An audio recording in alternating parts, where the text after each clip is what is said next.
Hello दोस्तों, think big में आपका फिर से स्वागत है। आज हम बात करेंगे स्वामी विवेकानंद की लेक्चर पर आधारित बुक कर्मयोग के बारे में। जीवन में सच्ची खुशी और संतुष्टि का राज क्या है? अपने काम से प्यार करना और बदले में कुछ मिलने का आशा न करना। एक इंसान का कैरेक्टर यानी चरित्र उसके सभी एक्सपीरियंस को मिलाकर बनता है, चाहे वो सुख हो या दुख, खुशी हो या दर्द, ये सभी उसके कैरेक्टर को शेप देता है। ये एक्सपीरियंस उसे अज्ञानता से ज्ञान की ओर ले जाता है। आपके एक्शन के पीछे असली मकसद क्या है? लोग हमेशा किसी खास मकसद के लिए ही कुछ कर्म करते हैं। कुछ लोग शोहरत पाने के लिए करते हैं, तो कुछ लोग पावर के लिए, तो कुछ लोग धन दौलत के लिए, तो कुछ लोग स्वर्ग जाने के लिए करते हैं, कुछ लोग पश्चाताप के लिए। लेकिन सबसे महान और नेक कर्म होता है बस काम करना। उदाहरण के लिए कुछ लोग गरीबों की मदद और सेवा करते हैं। वो फेमस होने के लिए या अपनी पहचान बनाने के लिए ऐसा नहीं करते। वो सिर्फ इसलिए करते हैं क्योंकि उन्हें भलाई का कर्म करने में विश्वास है। उन्हें काम करना अच्छा लगता है। आज आप स्वामी विवेकानंद जी के द्वारा कर्म के बारे में दिए गए विचारों को जानेंगे। स्वामी विवेकानंद जी का असली नाम नरेंद्रनाथ दत्त था। उनका जन्म 12 जनवरी 1863 को एक अमीर और धार्मिक बंगाली परिवार में हुआ था। उन्होंने प्रेसिडेंसी कॉलेज से अपनी पढ़ाई पूरी की। वह न केवल एक महान संत थे, बल्कि एक देशभक्त, एक महान फिलोसोफर और महान लेखक भी थे। स्वामी विवेकानंद कर्म के मामले में बहुत ज़्यादा डेडिकेटेड थे। उन्होंने हमेशा कहा, किसी भी तरह के काम से निपटने के लिए प्रैक्टिकल होना बहुत ज़रूरी है। कर्म योग में उन्होंने कर्म के मानसिक अनुशासन और ज्ञान बढ़ोतरी की तरह प्रस्तुत किया है। भगवत गीता के फैक्ट्स को शॉर्ट में बताते हुए स्वामी जी ने कर्म के सार और जीवन के इम्पोर्टेंस को डिफाइन किया है। हम कौन हैं, इसके लिए हम रिस्पॉन्सिबल हैं। हम जो भी बनना चाहें वह बनने की शक्ति हम में है। अगर हमारा आज का रूप हमारे पहले के कामों का परिणाम है, तो निश्चित रूप से ही अपने आज के कामों के द्वारा हम अपने आने वाले कल भी बना सकते हैं। इसलिए हमें कर्म करना सीखना चाहिए। कर्मयोग क्या है? कर्मयोग को अक्सर कारण और प्रभाव का योग और बोने और काटने का योग कहा जाता है, लेकिन यह वास्तव में काम का योग है। कोई भी काम, कोई भी विचार जिसे करने से कुछ होता है, कर्म कहलाता है। इस तरह कर्म का नियम का मतलब है काम करना या एक्शन लेना, क्योंकि जहाँ कहीं भी एक्शन होता है उससे कुछ न कुछ जरूर होता है। इस सच्चाई को नकारा नहीं जा सकता। कर्म का यह नियम पूरे ब्रह्मांड में सच है। कर्म एक मानसिक अनुशासन है जो एक इंसान को ज्ञान के जरिए अपने कामों को पूरा करते हुए लोगों की सेवा करने के लिए कहता है। हम कर्म योग से काम करने का रहस्य, काम करने का तरीका और काम करने की शक्ति के बारे में सीखते हैं। हम इससे सीखते हैं इस दुनिया के सभी कामों का सबसे अच्छा इस्तेमाल कैसे किया जाए। कर्मयोग हमें बताता है कि संसार में बंधनों से बाहर निकलने का रास्ता खोजने के लिए हमें धीरे धीरे और निश्चित रूप से इसे समझने और अपनाने की जरूरत है। स्वामी विवेकानंद जी कहते हैं, कर्म शब्द संस्कृत के क्रिया शब्द से लिया गया है। इसका मतलब है करने के लिए। सभी क्रिया कर्म है। टेक्निकली इस शब्द का मतलब है कुछ काम करने से। इससे काम का होना भी होता है, लेकिन कर्म योग में हमें कर्म शब्द से मनचाहे रिजल्ट्स लेने होते हैं। इसलिए सभी क्रियाएं कर्म है। सबसे बेसिक काम, जैसे कि दांतों में ब्रश करने से लेकर ध्यान जैसे उच्चतम ऊंचाई वाले कामों तक, कर्म योग का मतलब उन सभी ह्यूमन एक्टिविटी से है जो फोकस, स्किल और चालाकी से की जाती है। लाइफ में मुक्ति का रास्ता बिना कुछ मिलने के लालच के बिना अपने कर्तव्य का पालन करना है।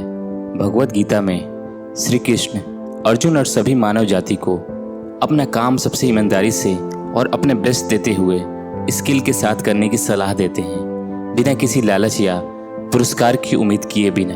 स्वामी जी कहते हैं कि यह मान लेना भूल है कि खुशी ही लक्ष्य है। दुनिया में जितने भी दुख हैं उसका कारण यह है इंसान नासमझी से खुशी को अपने सबसे अच्छा कंडीशन बनाने की कोशिश करता है, लेकिन एक समय के बाद वो पाता है यह खुशी नहीं बल्कि ज्ञान है। सुख और दुख दोनों ही महान शिक्षक हैं। हम बुराई से उतना ही सीखते हैं जितनी की सच्चाई से।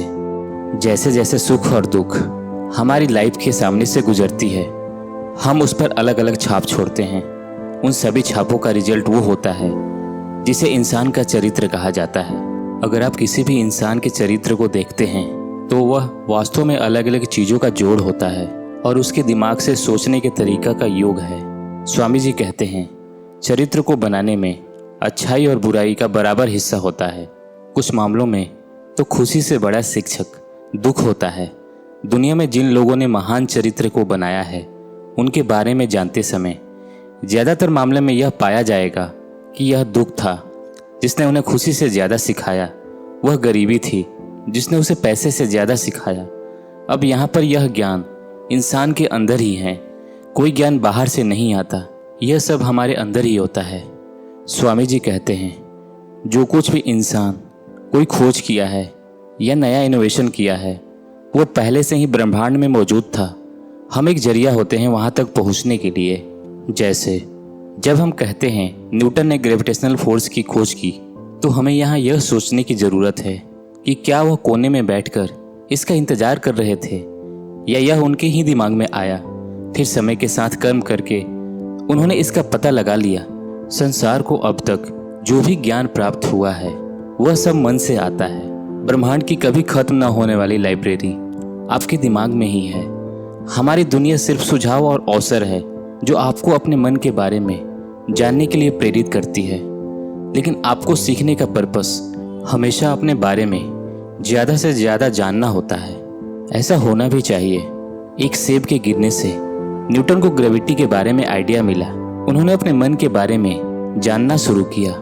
उन्होंने अपने मन में उससे रिलेटेड चल रहे सभी विचारों के पिछले कड़ियों को एक साथ जोड़ना शुरू किया। उनके बीच एक नई कड़ी की खोज की जिसे हम ग्रेविटी का नियम कहते हैं। अगर आप सच में देखें तो ग्रेविटी सेब में नहीं थी, न ही पृथ्वी के केंद्र में या किसी और भी चीज में। वह ज्ञान या स्पिरिचुअलिटी इंसान के मन में थी। कई मामलों में यह ढूंढा नहीं जाता लेकिन ढका रहता है। जब उसके ऊपर चढ़ी अज्ञानता की परत को धीरे धीरे हटा दिया जाता है तो इस तरह सीखते सीखते ज्ञान की प्रोग्रेस होती है। जिस इंसान से पर्दा हटाया जाता है वह ज़्यादा नॉलेजेबल होता है, लेकिन जिस इंसान पर यह पर्दा पड़ा है वह अज्ञानी है। चमकीले पत्थर के टुकड़े में आग की तरह मन में ज्ञान मौजूद है। आइडिया वह प्रोसेस है जो उसे बाहर लाती है। आप अगर किसी व्यक्ति के चरित्र को देखकर उसके बारे में अच्छा या बुरा डिसाइड करना चाहते हैं तो सिर्फ उनके महान दिखाई देने वाले वैल्यूज़ को न देखें, बल्कि दोनों पहलुओं को देखें, क्योंकि हर बेवकूफ़ कभी न कभी किसी एक काम से हीरो बन सकता है। किसी आदमी को अपने सबसे नॉर्मल कामों को करते हुए देखें, क्योंकि वास्तव में यही चीज़ें हैं जो आपको एक महान इंसान के वास्तविक चरित्र के बारे में बताएगी, जिनका चरित्र हमेशा महान होता है। मतलब जो अपनी दिखावटी और अंदर के सभी कामों में ईमानदार होते हैं, चाहे वह कभी भी हो। हम वह हैं जो हमारी सोच ने हमें बनाया है। इसलिए इस बात का ध्यान रखिए कि आप क्या सोचते हैं। आप जो भी सोचते हैं वही आप हैं। अगर आप अपने आप को कमज़ोर समझते हैं तो आप कमज़ोर होंगे। अगर आप अपने आप को शक्तिशाली समझते हैं तो आप शक्तिशाली होंगे। सफल होने के लिए आपके पास ज़बरदस्त इच्छा शक्ति होनी चाहिए। इसलिए लोग चाहे जो भी कहे, अपने विश्वास पर टिके रहें। विश्वास रखें, दुनिया आपके कदमों में होगी। स्वामी जी कहते हैं कि पहले खुद पर विश्वास करो। अगर आप पवित्र हैं, अगर आप मजबूत हैं तो आप पूरी दुनिया के बराबर हैं। हर कोई अपनी जगह पर महान है। कर्म के इस प्रिंसिपल को सिखाते हुए स्वामी जी कहते हैं, कर्म योग प्रिंसिपल का एक हिस्सा एक्टिविटी है। एक हाउसवाइफ की अपनी, हस्बैंड की अपनी। इस तरह हर किसी को अपनी एक्टिविटी के अनुसार ड्यूटी होती है। यह दिखाता है कि किसी के लिए क्या ड्यूटी नहीं है, दूसरे के लिए वही ड्यूटी है। इसके साथ यह सोचना भी ठीक नहीं है यह कर्तव्य छोटा है, दूसरा ऊंचा है। अगर कोई इंसान ईश्वर की पूजा करने के लिए दुनिया से संन्यास ले लेता है तो उसे यह नहीं सोचना चाहिए कि जो लोग दुनिया में रहते हैं, दुनिया की भलाई के लिए काम करते हैं, वो भगवान की पूजा नहीं कर रहे हैं। नहीं, दुनिया में रहने वाले पति पत्नी और बच्चों को उनके बारे में ऐसा सोचना चाहिए। जो संसार त्याग देता है वो नीचे या आवारा है, क्योंकि हर एक को अपने लोगों के जीवन में अपनी अपनी जगह और वैल्यू है जिसे वह सिर्फ अपने काम के जरिए पूरा कर सकता है। यहाँ स्वामी जी कर्म का रहस्य के बारे में समझाते हैं। दूसरों को शरीर से मदद करना, उनकी शरीर की ज़रूरतों को दूर करना वास्तव में महान है। लेकिन ऐसी मदद जितनी बड़ी है, जितनी दूर तक मदद की गई है, उतना ही दूसरे का फायदा कर सकती है। अगर 1 घंटे के लिए किसी की कमी को दूर किया जा सकता है तो यह वास्तव में उसकी मदद है। लेकिन अगर ऐसी सिचुएशन में उसकी ज़रूरत को 1 साल के लिए दूर किया जा सकता है तो यह उसके लिए ज़्यादा सहायक होगा। लेकिन अगर किसी बड़े तरीके से उसकी इच्छाएं हमेशा के लिए दूर की जा सकती है तो ये डेफिनेटली सबसे बड़ी मदद है। स्पिरिचुअल ज्ञान ही मात्र एक ऐसी चीज़ है जो हमारे दुखों को हमेशा के लिए ख़त्म कर सकता है।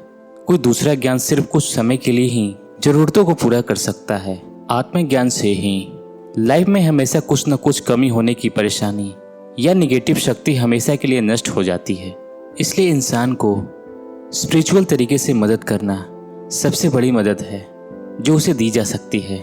जो लोगों को स्पिरिचुअल ज्ञान देता है वो मानव जाति को सबसे बड़ा फायदा पहुंचाने वाला है।